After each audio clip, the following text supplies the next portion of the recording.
this is Russ Andersson. Today we're going to talk about the perspective view's locking capability. You'll see the lock button here and some of the little features associated with that.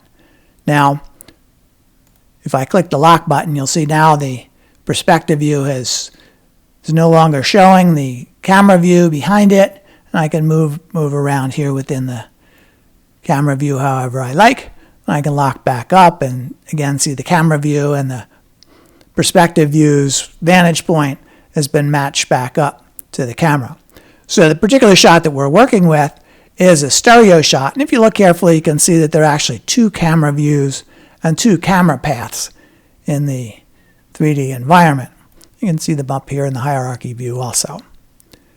So the question here is, what happens in the perspective view when I go and change the active tracker host up here? And that depends on some right-click menu settings for the perspective view. So I had to click right up at the very top of the perspective view in order to be able to get this menu to fit on the screen so that you can see it. We've got a couple of different entries here that are related to this. The first one is this lock to current camera, which is on and indicating that the perspective view is locked, and it's locked to this right camera. The second one is saying that it is going to stay locked to the host, which is the active tracker host up here. So that's giving you an idea what's going to happen if I go up now and change the active tracker host. You see that it switches to the other camera's view. So I can switch back and forth there. I can switch up here however I like. So now we're going to go and make life a little more interesting and complicated and see what's happening. So I'm going to set up a configuration with multiple different perspective views. I'm going to make this top one just the same perspective view. This one down here is going to be perspective view B, so it has a different set of parameters. And again, this one's going to be perspective view C, with yet a third set of available settings that I can change independently. So I've got them all locked up, and now I'm going to make some changes. I'm not going to change this top one. I'll just show again it is set to be the current camera, and it's locked to the current host. The one down here at bottom right, I'm just going to turn off the stay locked to host button. And the one down at bottom left, I'm going to go and actually select the left camera.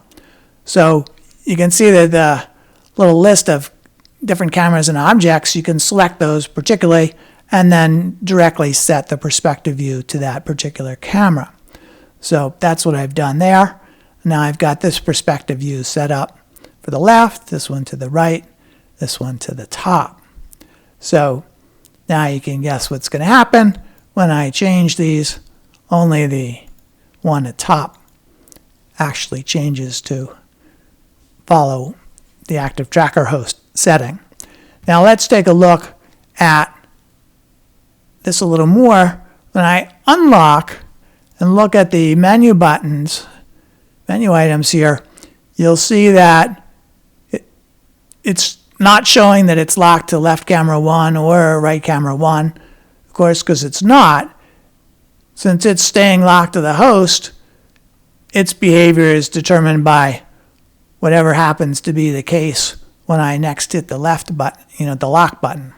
So when the active tracker, the stay locked is on and it's unlocked, these entries are both turned off because it didn't determine what's going to happen. That depends on what you do at a later time. So by contrast,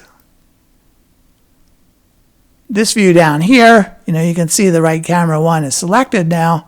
If I go and unlock, it's no longer locked.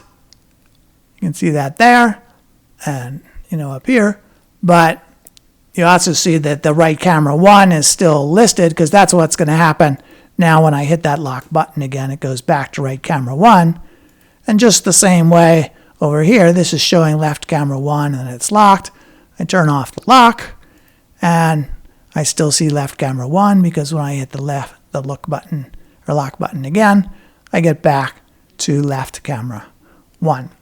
So, basically I've set up these views to always track that particular perspective camera. One other little thing here, I can go and just quickly start a camera motion here, and that detaches the perspective view from the path of the camera. Now I can right click and it jumps back, and again it gets back to the particular camera that's selected for this particular perspective view.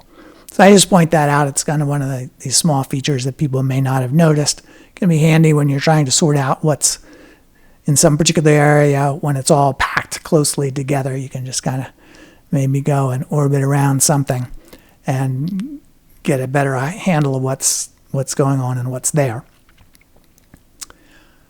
One other thing to this, there are a bunch of preferences that control this system's behavior.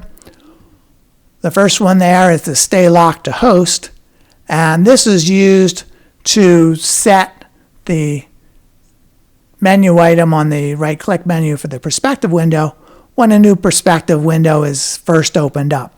So normally it's easiest, I think, to have the stay locked to host button on, so that gives you the behavior that you see in this top left or top right hand window. There's also this control that's always locked to the active host, and when this is set, it's always going to lock to the active tracker host up here, not to the one that's been stored away.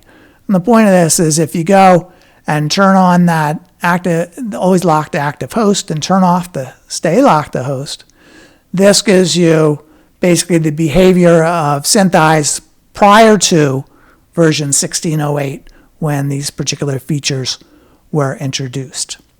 So hopefully that gives you some idea how you can set this all up to do what you want. Thanks for watching.